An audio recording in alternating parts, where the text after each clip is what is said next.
para saudara dan saudari yang Tuhan cintai. Selamat pagi dan selamat bertemu lagi dalam renungan harian dari Paroki Santo Fransiskus Assisi Apeo, edisi hari Sabtu, tanggal 9 Agustus 2025. Dalam masa biasa yang ke-18. Mengawali hari yang baru ini, kita hendak mendengar dan merenungkan sabda Tuhan. Marilah sebelum kita mendengar dan merenungkan sabda Tuhan, kita berdoa. Dalam nama Bapa dan Putra dan Roh Kudus. Amin. Allah Bapa yang Maha Kuasa, Engkau telah menurunkan sabdamu dalam diri Yesus Kristus yang mengajarkan kami untuk mengasihimu dan sesama. Semoga api cinta kasih dan hormat kami kepadamu menjadi nafas hidup kami di tengah-tengah dunia. Bersabdalah ya Tuhan, kami siap mendengarkan. Terpujilah Engkau Bapa, Putra dan Roh Kudus, kini dan sepanjang segala masa. Amin. Para saudara dan saudari yang Tuhan cintai, sabda Tuhan yang hendak kita dengar dan kita renungkan untuk mengawali hari yang baru ini diambil dari Injil Matius pasal 17 ayat 14 sampai 20. Tuhan bersamamu. Inilah Injil suci menurut Matius. Sekali peristiwa, datanglah seorang mendapatkan Yesus dan menyembah, katanya, Tuhan, kasihanilah anakku. Ia sakit ayan dan sangat menderita. Ia sering jatuh ke dalam api dan juga sering ke dalam air. Aku sudah membawanya kepada murid-muridmu, tetapi mereka tidak dapat menyembuhkannya. Maka kata Yesus, hai kalian angkatan yang tidak percaya dan sesat, berapa lama lagi aku harus tinggal di antara kalian? Berapa lama lagi aku harus sabar terhadap kalian? Bawalah anak itu kemari. Dengan keras Yesus menegur roh jahat itu, lalu keluarlah ia daripadanya, dan anak itu sembuh seketika itu juga. Kemudian ketika mereka sendirian, para murid menghampiri Yesus dan bertanya, mengapa kami tidak dapat mengusir setan itu? Yesus menjawab, karena kalian kurang percaya. Sebab aku berkata kepadamu, sungguh, sekiranya kalian mempunyai iman sebesar biji sesawi saja, kalian dapat berkata kepada gunung ini, pindahlah dari sini ke sana. Maka gunung ini akan pindah, dan tiada yang mustahil bagimu. Demikianlah sabda Tuhan.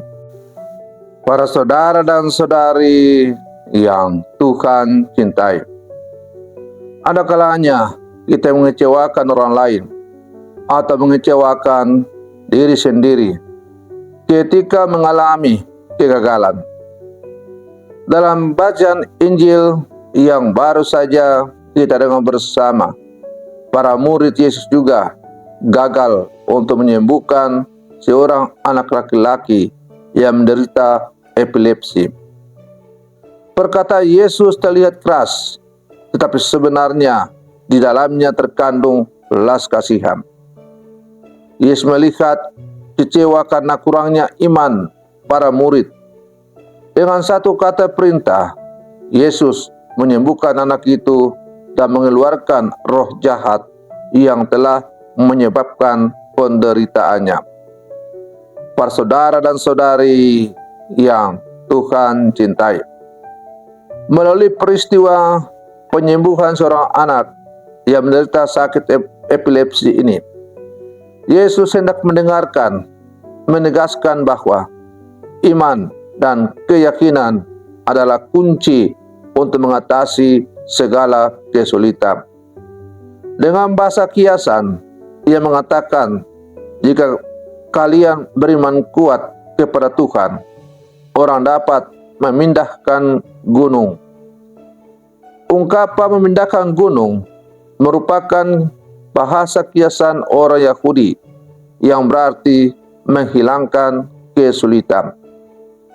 Hidup kita tidak akan pernah lepas dari kesusahan, kesulitan, dan penderitaan.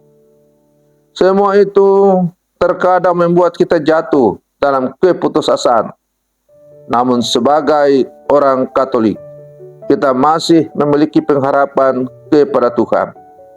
Dia pasti akan memberikan sarana untuk mengatasi kesulitan dan rintangan jika kita sungguh beriman dengan sungguh-sungguh. Ketika kita menghadapi pencobaan dan kekecewaan, bagaimana kita bersikap? Apakah kita mengatasinya dengan iman dan kepercayaan kepada Yesus, atau kita mau mencari jalan sendiri dengan mengandalkan kekuatan kita? Para saudara dan saudari yang Tuhan cintai, dalam perjalanan hidup sebagai orang-orang percaya, kita tentu mengalami berbagai macam kesulitan. Dan selama kaki kita masih menginjak tanah, kita tetap tidak akan pernah lolos dari berbagai masalah-masalah. Tetapi sebagai orang-orang beriman, apabila kita sungguh mengandalkan Tuhan dalam kehidupan kita, maka Tuhan pasti akan membuka jalan, memberikan kita kemampuan untuk mengatasi berbagai macam kesulitan yang kita alami.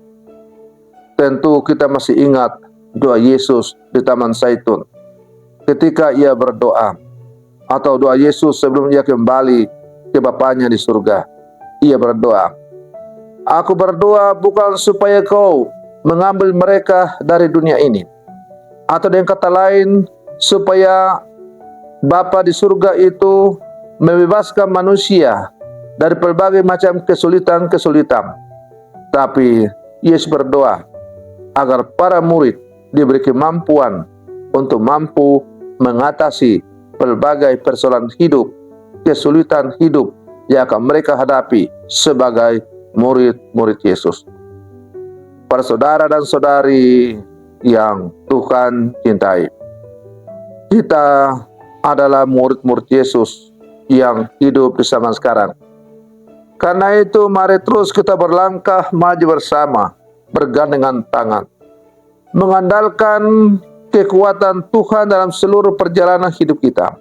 Apapun pergulatan hidup kita sebagai umat Allah, yakin dan percayalah bahwa kita akan mampu mengatasinya apabila kita selalu berjalan dan mengandalkan Tuhan. Maka mari terus kita berlangkah maju bersama, dan kita terus bersatu mengandalkan Tuhan dalam seluruh kehidupan kita. Semoga kita semakin layak disebut sebagai murid-murid Yesus yang sejati. Selamat pagi, Tuhan Yesus memberkati.